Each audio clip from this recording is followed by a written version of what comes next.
राधे राधे दोस्तों, आज हम प्रसाद के बारे में बात करेंगे। आखिर क्यों प्रसाद बांटने वाला व्यक्ति नरक में जाता है? यदि आप भी बांटते हैं, बेचते हैं या खरीदते हैं प्रसाद, तो आपको भोगना पड़ सकता है नरक। किसी भी भोजन को किसी भी धर्मानुसार ईश्वर को अर्पण करने से वह प्रसाद बन जाता है। इस प्रकार के भोजन को आपस में बांटकर खाया जाता है। सिख धर्म में सबसे ज्यादा इसका चलन है। ऐसे भोजन को गुरु का प्रसाद कहा जाता है। चलिए जानते हैं किस लिए प्रसाद को बांटना, खरीदना या बेचना गलत माना जाता है।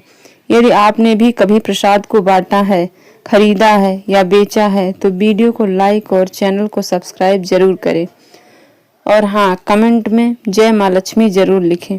चलिए शुरू करते हैं। सनातन धर्म में पूजा पाठ का बहुत अधिक महत्व माना जाता है। भगवान की पूजा के बाद प्रसाद चढ़ाया जाता है। प्रसाद चढ़ाना मतलब भगवान को भोजन अर्पित करना। प्रसाद की महिमा बहुत अधिक मानी जाती है। शास्त्रों के अनुसार भगवान को भोग लगाने के बाद ही भोजन ग्रहण करना चाहिए। दरअसल भगवान को भोग लगाने के बाद वह प्रसाद में परिवर्तित हो जाता है, तभी उसका महत्व बहुत अधिक बढ़ जाता है।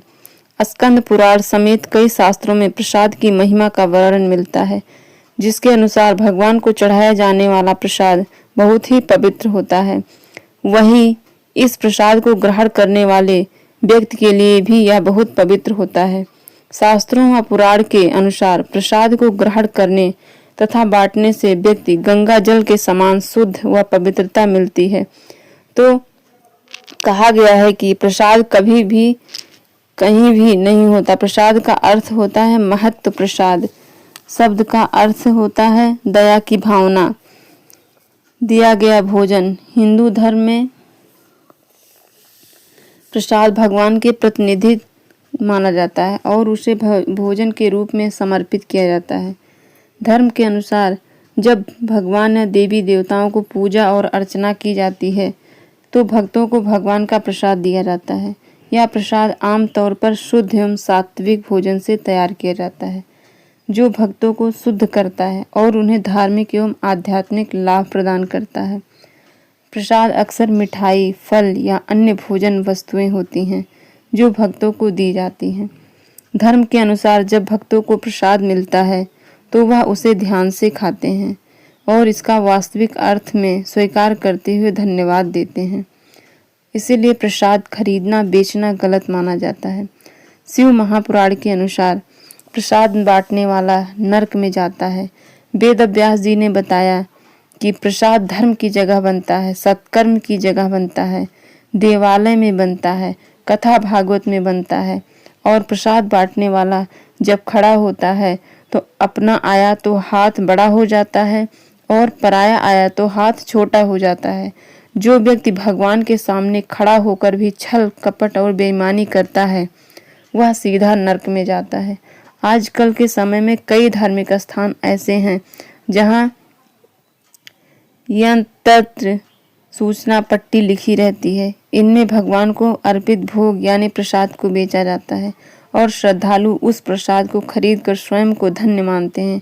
लेकिन शायद जो भगवान के भोग को खरीदते हैं और बेचते हैं वह यह नहीं जानते कि इस प्रक्रिया को शास्त्र में अच्छा नहीं माना जाता है। शास्त्रों में भगवान के प्रसाद का क्रय विक्रय करना निषेध बताया गया है। स्कंद पुराण के अनुसार जो व्यक्ति भगवान को अर्पित भोग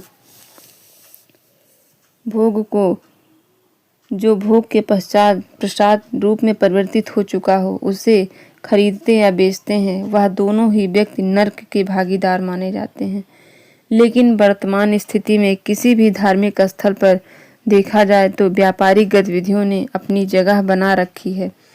यदि कि तीर्थ स्थल पर जाया जाए तो वहाँ शास्त्र विरुद्ध कार्य किए जा रहे हैं, जैसे शीघ्र दर्शन करवाना हो या फिर भगवान को चढ़ाए हुए भोग को खरीदना हो या बेचना हो, जबकि भगवान को चढ़ाया हुआ प्रसाद तो स्वेच्छा से बांटा जाना चाहिए।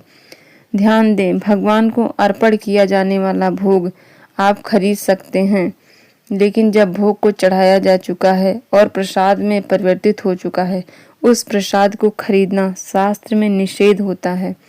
तो दोस्तों, आज के लिए बस इतना ही। उम्मीद करती हूँ हमारे द्वारा दी गई जानकारी आपको पसंद आई होगी। अगर यह वीडियो पसंद आई हो तो वीडियो को लाइक शेयर ज़रूर करें। अगर आपने हमारा चैनल सब्सक्राइब नहीं किया है तो चैनल को ज़रूर सब्सक्राइब करें। और हाँ, लास्ट तक देखने के लिए धन्यवाद। राधे राधे।